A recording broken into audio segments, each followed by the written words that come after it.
শুনে যাও আব্বাজিরা আমার, আমার নবীর মহব্বত, আমার নবীর ভালোবাসা, আমার নবীর প্রেম আবু বকর কেমন রেখেছিল।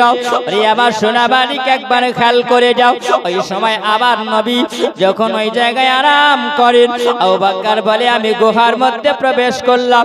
আমি গুহার মধ্যে যাবার পরে দেখলাম, আমি পরিষ্কার পরিচ্ছন্ন করে দেওয়ার পরে আমি দেখলাম যেন ওই জায়গায় ছোট ছোট ছিদ্র রয়েছে। ছোট ছোট ফুটো আছে, গর্ত দেখতে পাওয়া যায়। আবু বকর বললেন আমি গর্তগুলো কেমন করে বন্ধ করি, আমি ফুটোগুলো বন্ধ কেমন করে করব। আবু বকরের মাথায় একটা পাগড়ি ছিল বাবা, কেউ বলেছেন একটা চাদর ছিল তিনার কাছে। ওই সময় যেন পাগড়িটা টুকরা টুকরা করে কেটে নিলেন, আর টুকরা টুকরা করে কেটে নেবার পর তিনি যখন একটা একটা করে বন্ধ করে দিলেন, এইরকম বন্ধ করতে করতে বাবা অনেকগুলো ফুটো ছিল গর্তর মধ্যে। ওই সময় যখন বন্ধ করে দেওয়া হলো, একটা ফুটো রয়ে গেল। যেমনি বাবা একটা ফুটো রয়ে যাওয়া, আবু বকর চিন্তা করে ওগো আল্লাহ পাক, আল্লাহ তাআলা, জানি না এই জায়গায় কোনো সাপ বিচ্ছু আছে কিনা। আমি আবু বকর তোমার কসম করে বলি আল্লাহ, আমার নবী যখন ভিতরে প্রবেশ করবে না, আবু বকর এই কোলে যখন আমার নবী আরাম করবে না, আমি আবু বকর ওই সময় আমার নবীকে কোলে নিও, আমার পায়ের এড়ি দ্বারা, আমার পায়ের গুল্লা দিয়ে আমি ওই জায়গাটায় আমি ওই ফটোতে চাপা দিয়ে রাখবো। যদি কিছুতে আমাকে দংশন করে, আমি নবীর মহব্বতে সহ্য করে নেব। আমার নবীর মহব্বত হযরতে আবু বকর তিনি বলেন আমার নবীকে ডাক দেওয়া হলো। আমার নবী যখন ভিতরে প্রবেশ করে নিলেন, ওই সময় আবু বকরের কোলে আমার নবী আরাম করেন। যখন আমার নবী আরাম করতে আছেন, কাফেরেরা পিছন থেকে ধাওয়া করেছিলেন নবীকে। ওই সময় আমার আল্লাহ পাক, আল্লাহ তাআলা যে গাড়ির সুরের মধ্যে আমার নবী আরাম করে, আল্লাহ পাক জানে না, আল্লাহ পাক সব দেখে না। ওই সময় জানে এক কবুতরকে বলা হলো, এ কবুতর চলে যাও, ওই জায়গাটাই বাসা বেঁধে তোমরা ডিম পেড়ে দাও। জোরে বলো, ওই জায়গায় ডিম পেড়ে দাও। বাবা আমার সোনা মানিক, আল্লাহ পাক হুকুম করলেন, ওরে মাকড়সা চলে যাও, আর যাবার পরে তোমরা ওই জায়গাতে একটা বাসা বেঁধে তোমরা জাল পেড়ে দাও, যাতে করে কাফের মুশরিকেরা আমার নবীর সন্ধান না পায়। জোরে বলে, মাকড়সাতে জাল পাড়ি গেলো, কবুতরে ডিম পাড়িল। জোরে বলো, মাকড়সাতে জাল পাড়ি গেল, কবুতরে বাসা বেঁধে ডিম পাড়িল। জোরে বলা যাবে না সুবহানাল্লাহ। কেন ওই জায়গায় আল্লাহ পাক হুকুম করলেন, এ মাকড়সা চলে যাও, গুহার সামনে, গুহার দরওয়াজার সামনে একটু জাল পেড়ে দাও। সে মাকড়সাটা কোন জামানার ছিল বাবা জানেন? মাকড়সা কোন জামানার? কবুতরকে বাসা বেঁধে বলে ডিম পেড়ে দাও। সেই কবুতরটা কোন জামানার ছিল জানেন বাবা? যে সুবহানাল্লাহ, অবশ্যই জানি। আমার নবীর যখন নবী আমার হিজরত করে এই গুহার মধ্যে আমার নবী আছেন, আল্লাহ পাক কেন বললেন যাও মাকড়সা জাল পেড়ে দাও, যাও কবুতর ডিম পেড়ে দাও? কেন, কিসের জন্য? দেখবেন আপনি যখন একটা ঘরের মধ্যে আপনি প্রবেশ করবেন, অনেক দিন পর কিরা মাকড়সায় জাল পেড়ে দেয়, দেয় না দেয় না, জাল পেড়ে দেয়। আপনি জঙ্গল দিয়ে যখন হেঁটে যাবেন, মাকড়সায় জাল পড়া যদি থাকে দেখতে পাওয়া যায়, বোঝা যায় যে এখান দিয়ে কোনো মানুষ হেঁটে গেছে, না হয় কিছু মানুষ এখান দিয়ে রাস্তা করেছে, কোন জীবজন্তু হয়তো রাস্তা দিয়ে গেছে, একটা চিহ্ন পড়ে যায়, যায় না যায় না যায়। আর ওই জায়গায় যদি মাকড়সায় জাল যদি পেড়ে থাকে তাহলে বোঝা যাবে এই জায়গাটা জঙ্গল আছে, কোনো মানুষও যায়নি, কিছু যায়নি, তাই না? জি বাপ, সুবহানাল্লাহ। ওই সময় কাফিররা এসে যখন হাজির হয়েছে, কেউ বলছেন এই রাস্তা দিয়ে হয়তো গেছে, কেউ বলছেন ওই রাস্তা দিয়ে গেছে, সবাই কিন্তু আলোচনা করতে আরম্ভ করেছে। মানে আল্লাহ পাক, আল্লাহ তাআলা বলছেন, এ কবুতর তোমরা ডিম পেড়েছো, তোমরা বসে থাকো, মাকড়সা জাল পেড়েছো, তোমরা ওই জায়গায় থাকো। তার কারণ হচ্ছে এটাই, তাদের ধারণা যেন উল্টো হয়ে যায় যে আমার নবী এই জায়গাতে আছে, তারা যেন ভাবতে না পারে। জোরে বলেন, তাদের ধারণার বাইরে হয়ে যাবে। ওই সময় হযরতে আবু বকর আমার নবীকে বলছেন, ইয়া রাসূলুল্লাহ, ইয়া হাবিবাল্লাহ, নবী গো, কাফির মুশরিকরা এই পর্যন্ত চলে এসেছে, ওগো নবী, এরা হয়তো বুঝে নেবে, জেনে নেবে যে আমরা এই জায়গাতে আছি। আমার নবী বলতে আছেন, বলে আবু বকর শোনো, লা তাহজান ইন্নাল্লাহা মা'ানা, জোরে বলুন না সুবহানাল্লাহ। আবার নবী বলেন, ইয়া আবু বকর লা তাহজান ইন্নাল্লাহা মা'ানা, আগা আবু বকর, যার সঙ্গে আছে আল্লাহ, আল্লাহ পাক আমাদের সঙ্গে আছে, কেউ আমাদের ক্ষতি করতে পারবে না। জোরে বলুন না সুবহানাল্লাহ। ওরে আমার সোনাবানি কেরা, আমার আব্বাজিরাও, একবার খেয়াল করে শুনে যাও। ওই সময় যখন বাবা সবাই চলে গেল আপন আপন জায়গাও, আবার নবী কোনো সন্ধান করতে পারলো না। ওই সময় আমার নবী দেখতে আছেন, আবার নবী আরাম করে যায়। আবার নবী যখন আরাম করতে আছেন, আবু বকর শরীরটা যেন হলুদ বর্ণ হয়ে গেছে, কেউ বলেছে নীল বর্ণ হয়ে গেছে। আবু বকর দেখতে আছেন আমার দো জাহানের বাদশা, আবার কালি কমলে वाला আকা। আবার নবী যখন আবার কোলে আরাম করতে আছেন, হযরতে আবু বকর বলতে পারে না, হযরতে আবু বকরের শরীরটা যেন জর্জরিত হয়ে গেছে। এই আবু বকরের শরীরটা যন্ত্রণা বেদনা আরম্ভ হয়েছে। হযরতে আবু বকর আবার নবীর মহব্বত কিছু বলতে না পেরে, ওগো আবু বকর, ওই সময় যেন চোখের পানি ঝরে আবার নবীর গাল মোবারকাই পড়েছে। চলে বলুন, হযরতে আবু বকরের চোখের পানি যখন টপকে পড়েছিল, আবার নবীর যেন চোখ খুলে গেছে। আবার নবী আবু বকরের দিকে তাকিয়ে যেন দেখেন। ওই সবাই বলুন, আবার নবী কেমন করে জানতে পারলেন? এ বাবা, ইয়া কান্না হয় দুঃখের কান্না, আর কান্না হয় সুখের কান্না। জোরে বলো। হযরতে আবু বকর যখন কাঁদতে আছেন, বাবা দেখবেন যখন কোন মানুষ কেঁদে যায়, দেখবেন চোখের পানিটা গরম হয়, পানি দেখবেন গরম হয়, আর চোখের পানিটা গরম পানি। আবু বকরের চোখের গরম পানি আমার নবীর গাল মোবারকের উপরে যখন পড়েছিল, আবার নবী বুঝতে পেরেছেন এটা একটা গরম পানি যেন আমার গালের উপরে পড়লো।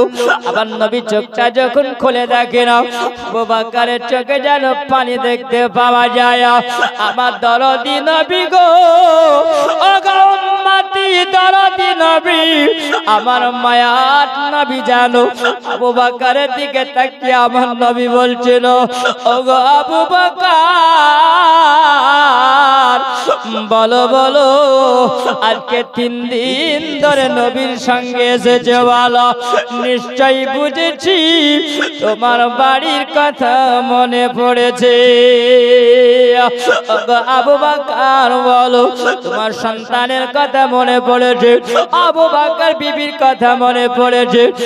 আবু বকর এই জন্য তোমার মন ভালো নয়, এই জন্য তুমি কান্না আরম্ভ করেছো।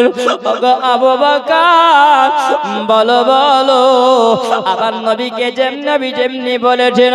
আবু বকর বলে ইয়া রাসূলুল্লাহ ইয়া হাবিবাল্লাহ, নবী গো না, আমার বাড়ির কথা মনে পড়ে না, আমার স্ত্রীর কথা মনে পড়ে না, আমার ছেলের কথা মনে পড়ে না। ওগো নবী আপনাকে আমি নিজের জানের চেয়ে বেশি ভালোবাসি।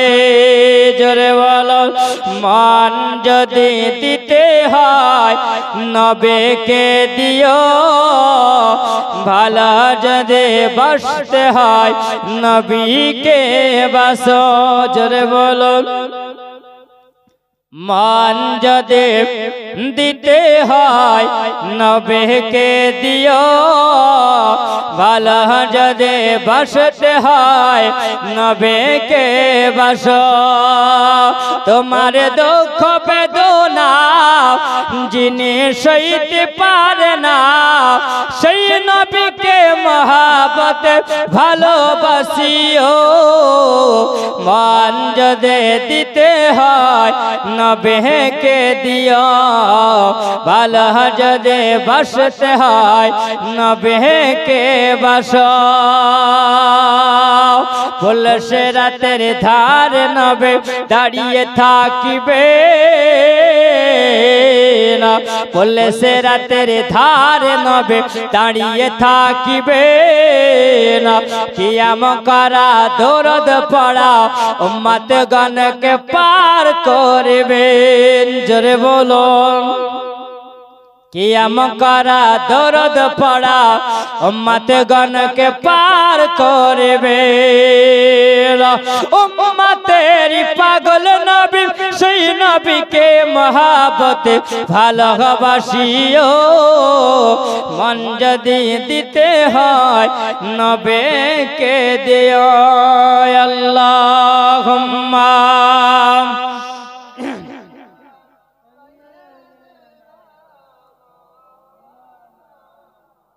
মুহাম্মাদ ওয়া আলা আলি সাইয়্যিদিনা মাওলানা মুহাম্মাদ সাল্লাল্লাহু আলা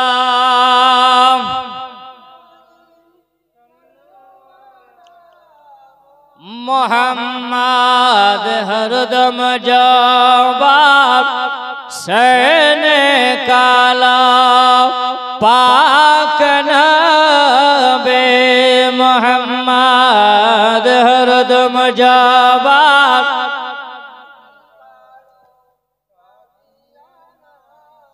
মুহাম্মদ সাল্লাল্লাহু তাআলা আলাইহি ওয়াসাল্লাম। আবার নবী মুস্তাফার উপরে দুরূদ পড়ছে, খুব কষ্ট লাগছে মনে হচ্ছে নাকি? হ্যাঁ, রাত অনেক হয়ে গেছে। হ্যাঁ, রাত্রি 10টা বাজে। জি বাবা, সুবহানাল্লাহ। একটু লেট করেছিলাম আপনাদের, কালকে থেকে একটু স্টেজটা সেকালে দেওয়ার চেষ্টা করব। জি বাবা, নবীর উপরে দুরূদ পড়বেন মহব্বতে।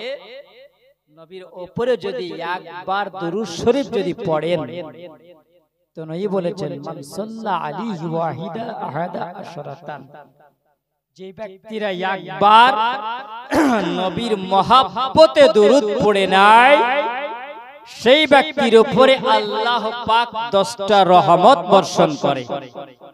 আর একটু জোরে বলেন, নবী বলেছেন সেই ব্যক্তির 10টা গুনাহকেও আল্লাহ maaf করে দেয়।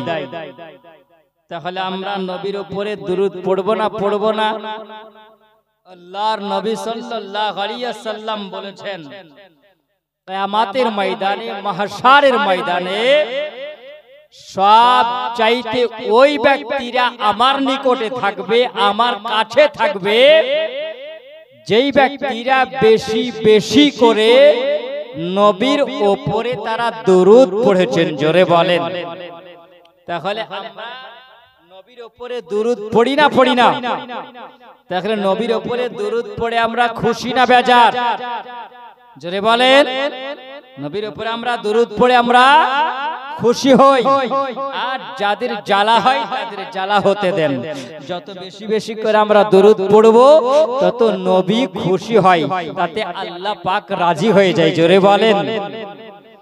যেই মাহফিলে নবীর দরুদ নাই সেই মাহফিলের কোনো মূল্য নাই। এই জন্য আজকাল বর্তমান জামানাতে দরুদবিহীন নবীর চেনা কঠিন দায় হয়ে যায়, তাই না বাপ? সুন্নি চেনা কঠিন বড় দায়, কিন্তু সুন্নি যদি চিনতে হয় তাহলে মুসলমান, এই বাবাজিরা আমার, সুন্নি চিনতে গেলে আগে জানবে নবীর দরুদ আছে কিনা। যদি জানেন যে তার মধ্যে নবীর দরুদ আছে, তাহলে এর মধ্যে কোনো ভেজাল হবে না, খাঁটি সুন্নি আছে। জোরে বলেন। বাপ আর বুঝবেন যে ব্যক্তিরা দরুদ পড়ে না, জানতে হবে এটা নবীর দুশমন, আর এই ব্যক্তি নবীর দরুদ পড়লে পারে জ্বালা করে। আমরা নবীর দরুদ পড়লে পারে মজা পাই। জোরে বলেন। নবী বলেছেন, ক্বালা রাসূলুল্লাহ সাল্লাল্লাহু আলাইহি ওয়াসাল্লাম, আওয়ালান নাস ইয়াউমাল কিয়ামাতি আকসারুহুম সালাত। যেই ব্যক্তিরা বেশি বেশি করে নবী মুস্তাফার উপরে দুরূদ ও সালাম পড়বে, সেই ব্যক্তিরা কিয়ামতের দিনে মাহশারের ময়দানে নবীকে দেখবে, আর আমি নবী সেই উম্মতিকে দেখব। তাহলে আমরা কঠিন সময় আমরা নবীকে দেখব না? জিবাব। এই জন্য আমরা নবীর মহব্বতে বেশি বেশি আমরা দুরুদে পাক পড়ব, আমরা পড়তেই থাকবো। তাই মহব্বতে পড়ে আল্লাহুম্মা সাল্লি আলা মাওলানা দেওয়ালা আলে সাইয়্যিদিনা মাওলানা মুহাম্মদ সাল্লাল্লাহু আলা মুহাম্মাদিন সাল্লাল্লাহু মুহাম্মদ হরদম জাবা সনে কালা পাক নবে মুহাম্মদ আমরা নবের পাগল দিবানা রে সোনার মদিনা, আমরা নবের পাগল দিবানা। জোরে জোরে বলো না, আমরা নবের পাগল দিবানা রে সোনার মদিনা, আমরা নবের পাগল দিবানা গো, আমরা নবের পাগল দিবানা। নবী আমার আবু বকরকে সঙ্গে নিয়ে হিজরত করে চলেন সোনার মদিনা, আমরা নবীর পাগল দিওয়ানা গো, আমরা নবীর পাগল দিওয়ানা, আমরা নবীর পাগল দিওয়ানা রে সোনার মদিনা, আমরা নবীর পাগল দিওয়ানা। ওরে আমার সোনা মালিকেরা, জন যুবকেরাও, ওগো আমার আম্মা জানেরাও, আব্বাজিরা আমার একবার খেয়াল করে শুনে যাবে। আবার নবী যখন তাকিয়ে দেখে আবু বকর চোখ দিয়ে পানি ঝরতে আসিল, ওই সময় আবার নবীর দিকে তাকিয়ে বলেন, ইয়া রাসূলুল্লাহ ইয়া হাবিবাল্লাহ নবী গো না আমার দুনিয়ার পরিবারের কাউকে করে মনে পড়ে নাও ইয়া রাসূলুল্লাহ ইয়া হাবিবাল্লাহ নবী গো আপনার সঙ্গে বের হয়েছি আমি সব কুরবান করে দিয়েছি ওগো নবী আমি টাকা পয়সা ধন দৌলত আমি বাড়ি গাড়ি সন্তান আদে এবং নবী গো আপনাকে আমার জীবনের চাইতেও বেশি ভালোবাসি আল্লাহ পাক আল্লাহ তাআলা জানিয়ে দিয়েছেন কোরআন মাজিদে আল্লাহ পাক বলেন আন্নাবিয়া গুলাবিল মুমিনিনা মিন আনফুসিহিম ওরে বান্দা বান্দিরা তোমরা শুনে রাখো আমার নবী হলেন মুমিনের জানের চাইতেও গল নিকটে জোরে বলো জানের চাইতেও আমার নবী হলেন নিকটে ওরে আমার শোনাবারে আবু বকর তিনি বলেন ইয়া রাসূলুল্লাহ আমার জানের চাইতে আপনাকে বেশি ভালোবাসি নবী গো ইয়া রাসূলুল্লাহ জানি না নবী গো যখন আমি গাড়ির সুরের মধ্যে আমি প্রবেশ করে যাই ওই সময় অনেকগুলো ছিদ্র দেখতে পেলাম আর এই ছিদ্রগুলোকে আমি আমার পাগড়ি দিয়া আমি টুকরা টুকরা করে আমি ওই সময় যখন বন্ধ করেছিলাম একটা ফটো বাকি রয়ে গেছিল আমি পায়ের এড়ি দিয়ে ইয়া রাসূলুল্লাহ আমি যেন ঢেকে রেখেছিলাম আমি বন্ধ করে রেখেছিলাম ওই সময় জানি না ইয়া রাসূলুল্লাহ আমাকে যেন সাপে দংশন করেছে আমাকে যখন সাপে দংশন করে নিয়েছে ইয়া রাসূলুল্লাহ আমাকে সাপে যখন কামড়ে নিয়েছিল আমি ওই সাপের কামড়ে আমি যন্ত্রণায় থাকতে পারি না ওগো নবী আপনি যে আমার কোলে আরাম করছিলেন আপনি হলেন রাহমাতাল লিল আলামিন যে রাহমাতাল লিল আলামিন আমার দো জাহানের বাদশা আমার কোলে আমার নবী আরাম করে আর আমার নবীর আরাম যদি আমি ঘুমায় আমার নবী যে আরাম করে আমার নবীর আরামটাকে যদি আমি ওই সময় জাগ্রত করে দিও আমার আল্লাহ তাআলা আমার নবীর আরাম যদি কেউ ভাঙিয়ে দেয় আল্লাহ তাআলা বেজার হয়ে যায় ইয়া রাসূলুল্লাহ নবী গো এই জন্য আপনাকে জাগাই নাও ওগো নবী যেখানে আপনি রাজি হন সেখানে আল্লাহ পাক রাজি হয়ে যায় নবী আল্লাহ মানো নবী মানানো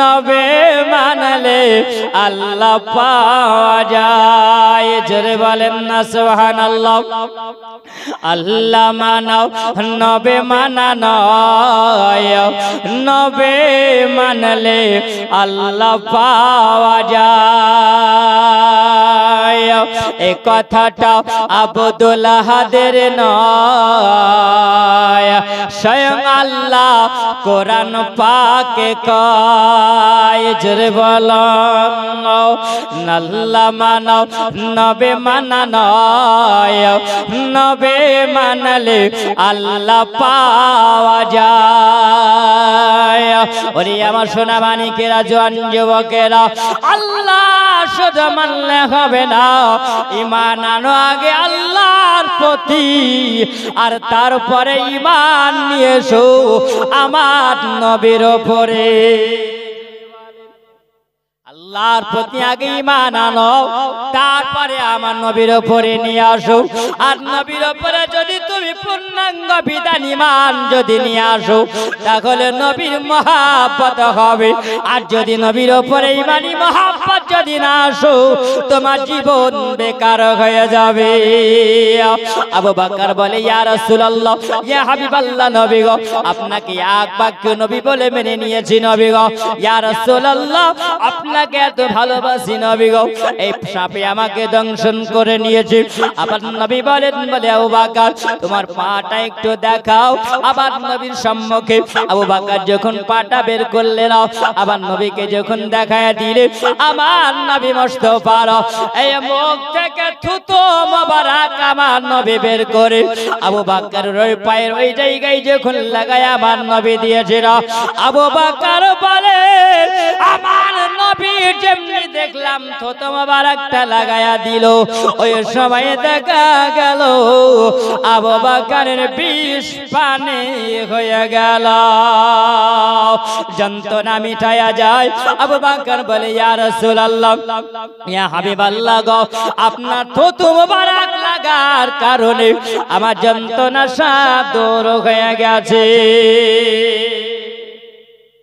তাহলে বোঝা গেল আমার নবীর শুধু আসমানে ইশারা চলে না, আমার নবী মুস্তাফার থুতু মোবারকটাও হলো মেডিসিন। জোরে বলেন ঔষধ। আল্লাহ পাক আমার নবী মুস্তাফার থুতু মোবারকও মজেজা রেখেছেন। জোরে বলেন আমার নবী হলেন ডাক্তারেরও ডাক্তার। জোরে বলেন না সুবহানাল্লাহ।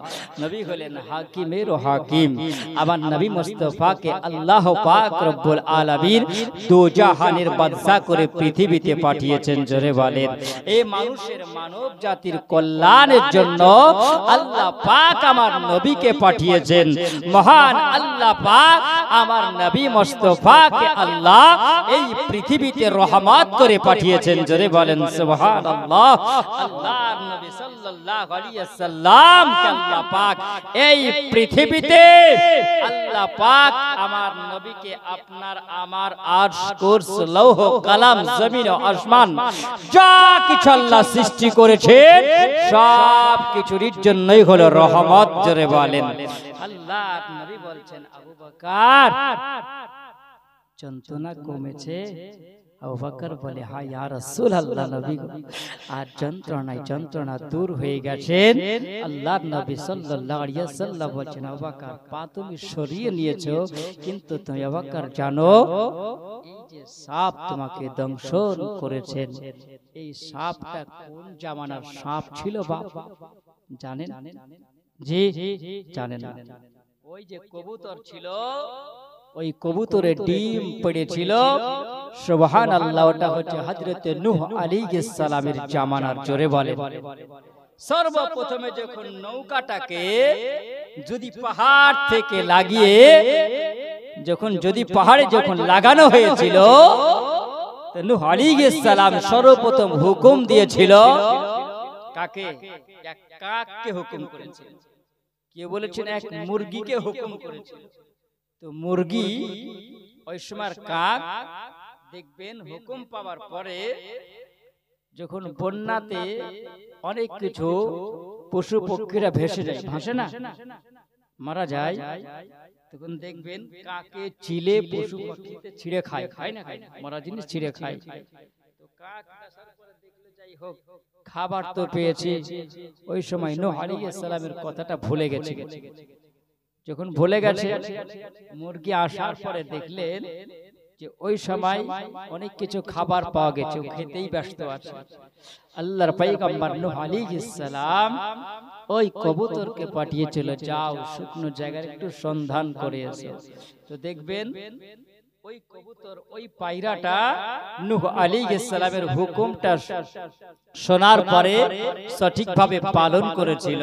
তাই নূহ আলাইহিস সালাম তাকে এত সুন্দর কথা বলে গেছে, বলে শোনো, তুমি যখন নবীর কথা শুনেছো, তো যাও তুমি মানুষের কাছে সবচেয়ে তুমি ভালো হবে, প্রিয় হবে, পশুদের মধ্যে তুমি প্রিয় হবে। এ মুসলমান দেখবেন যে পায়রা নোংরা জায়গাতে বসে না, পায়রা দেখবেন একদম সুন্দর চিকন জায়গাতে এসে বসে। বসে না? বসে না? আর পায়রাকে কে ভালোবাসে না বলেন? সবাই ভালোবাসে, যেহেতু নবী ভালোবেসেছেন।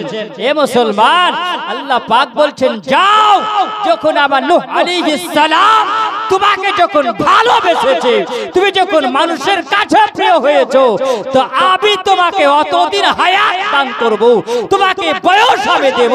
যখন আমার নবী মুস্তাফা মক্কাতুল মুকাররমা থেকে হিজরত করে সোনার মদিনা যাবে, তখন তুমি ওই জায়গায় আমার নবীর জন্য তুমি উপকারে আসবে, তুমি ওই জায়গায় বাসা বেঁধে একটু ডিম পেড়ে দেবে। জোরে বলে বাবা, আল্লাহ পাক হায়াতের মালিক। জোরে বলেন মাকড়সা যে জাল পেড়েছিল, আল্লাহর নবী একজন পয়গম্বর, যিনি হলেন হযরতে ইব্রাহিম আলাইহিস সালাম।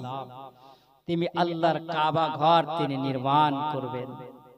তো বলছেন আল্লাহ ভিত তো গাড়তে হবে, তো ভিত কোন জায়গা থেকে হবে, ভিত কোন জায়গা থেকে হবে? তার আগে তো আল্লাহ পাক ফেরেশতাকে দিয়ে আল্লাহর কাবাকে নির্মাণ করেছিলেন, তাই না? মহান আল্লাহ পাক বলেছিলেন এ মাকড়সা তুমি চলে যাও, যাওয়ার পরে ওই জায়গায় তুমি জাল পেড়ে দাও, আমার ইব্রাহিম আলাইহিস সালামের সুবিধা হবে। জোরে বলেন সুবহানাল্লাহ। আল্লাহ পাকের হুকুমে যখন মাকড়সা গেল, যাবার পরে যখন জাল পেড়ে দিল, ইব্রাহিম আলাইহিস সালামের বুঝতে সুবিধা হয়ে গেল। আল্লাহ পাক বলছেন এ মাকড়সা শোন, আজকে যখন তুমি আমার পয়গম্বর ইব্রাহিম আলাইহিস সালামকে যখন তুমি আজকে সহযোগিতা করেছো, আমি আল্লাহ পাক তোমাকে কতদিন হায়াত দেব। আমার আখির জামানার নবী মুহাম্মদুর রাসূলুল্লাহ সাল্লাল্লাহু আলাইহি ওয়াসাল্লাম এ আমার হাবিব যখন মক্কা থেকে মদিনা হিজরত করে যাবে, তখন শুনে রাখো তুমি সহযোগিতা করবে, একটু জাল পেড়ে দেবে ওই জায়গায়, পাশে কাফির মুশরিকরা যেন বুঝতে না পারে। জোরে বলেন আল্লাহ কতদিন হায়াত দিয়েছিলেন। বাবাজিরা আমার সোনা মানিক, ওই সময় যে সাপ ওই গুহার মধ্যে ছিল, কেউ বলেছেন ওই সাপ ছিল ঈসা আলাইহিস সালামের জামানার, ঈসা আলাইহিস সালামের জামানার। কেউ বলেছেন হযরত মুসা আলাইহিস সালামের জামানার। কারণ মুসা আলাইহিস সালামের একজন সাহাবী, একজন আশিক, একজন প্রেমিক, একজন দিওয়ানা, যিনি তাওরাত পড়তে পারতেন, তিনি আমার নবীর শানে বেয়াদবি করেছিলেন। নবীর শানে বেয়াদবি করার কারণে আমার আল্লাহ পাক একটা সাপের আকৃতি বানিয়ে দিয়েছিলেন। জোরে বলেন না সুবহানাল্লাহ। সাপের আকৃতি বানিয়ে দিয়েছিলেন। মুসা আলাইহিস সালাম আসার পরে জিজ্ঞাসা করছেন, তখন তিনি উত্তর দিচ্ছেন, এক ঘরের কোণা থেকে উত্তর বেরিয়ে আসছে, বলছেন কি ব্যাপার হারেস, তোমার এইরকম অবস্থা কেন? তিনি যখন সব বললেন, বলার পরে আল্লাহ কাছে ফরিয়াদ করেছিলেন।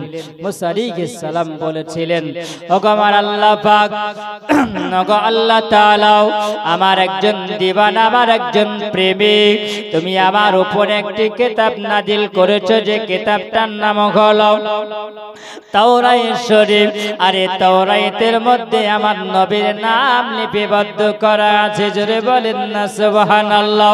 আবার নাম লেখা আছে। আবার নবীর নামটা যখন কেটে দিয়েছিল বাবা, ওই সময় আল্লাহ পাক বরদাস্ত করতে পারে নাই।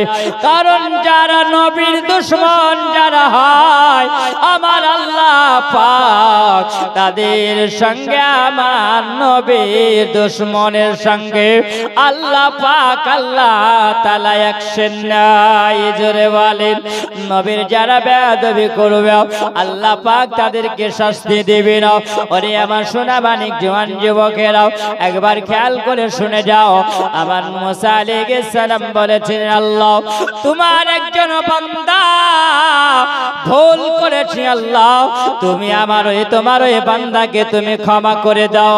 আল্লাহ পাক বলেন, গো আমার মুসা কালিমুল্লাহ শোনো, আমি আল্লাহ পাক আল্লাহ তাআলা আমি ওই বান্দাকে ক্ষমা করতে পারবো না।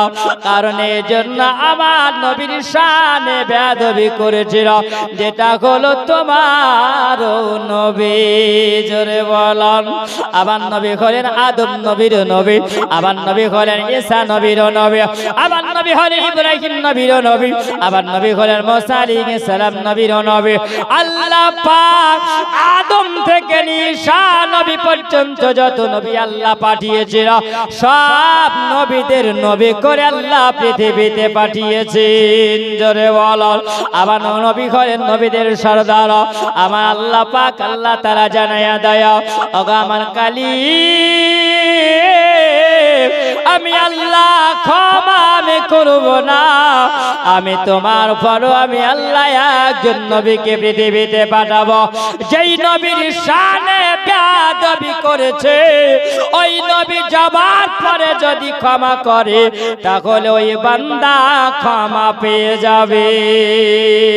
তাহলে বোঝা গেল আমার ওই নবী কবে আসবে, আর ওই নবী আসার পরে বাবা আবার নবী ক্ষমা দিবেন তবে ক্ষমা পাবে।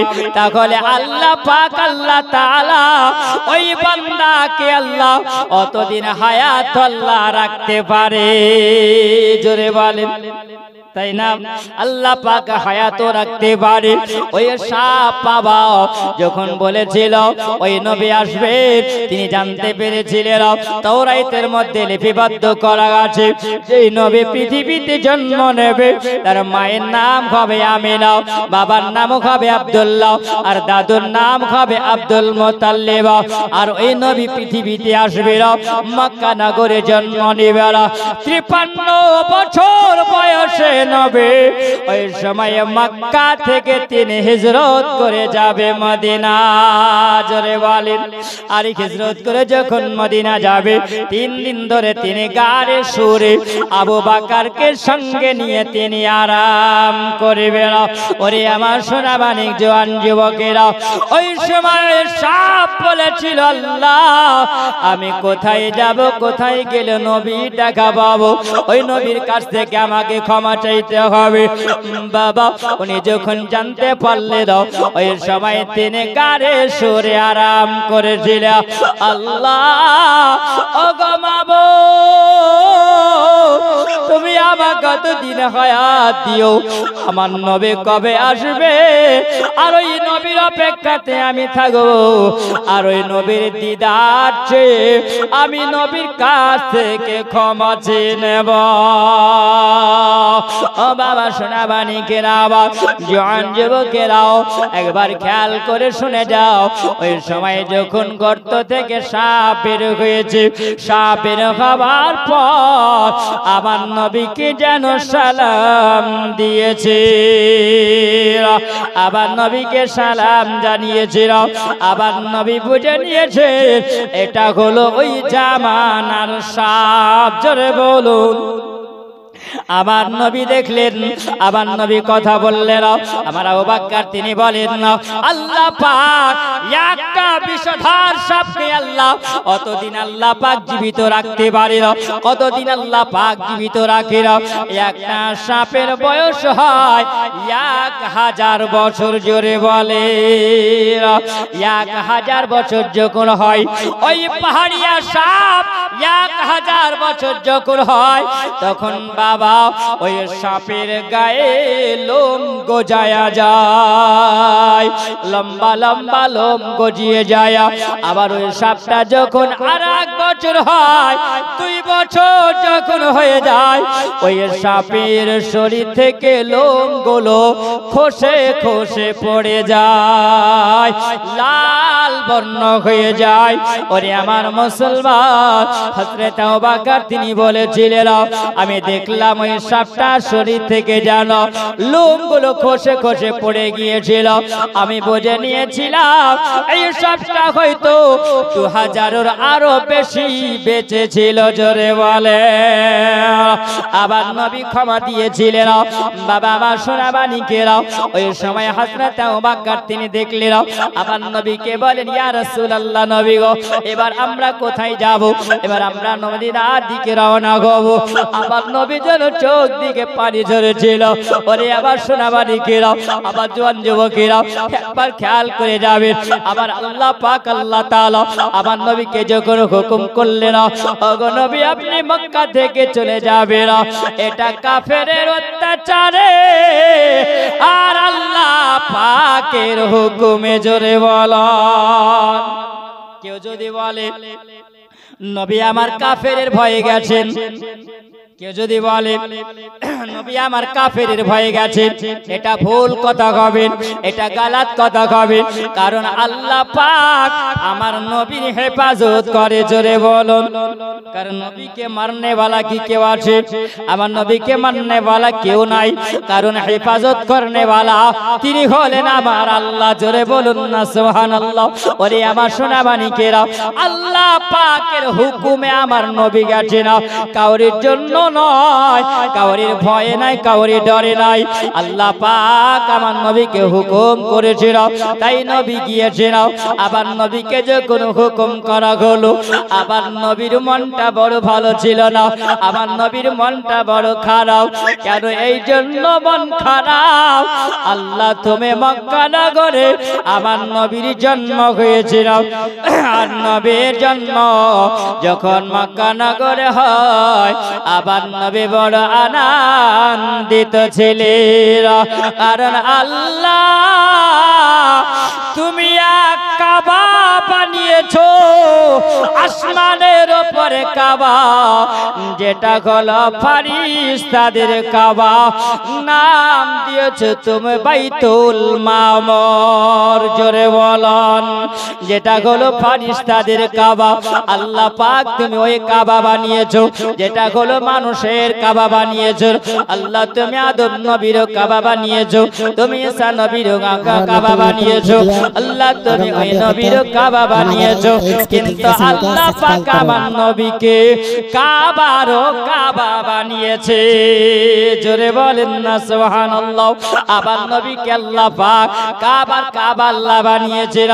এই আমার সোনা বাড়ি, ওই সময় আবার নবী বলেন আল্লাহ পাককে বলেছিল আল্লাহ তাআলা এই জন্য আমি কাবা ভালোবাসি, আর কাবা আমাকে ভালোবাসে।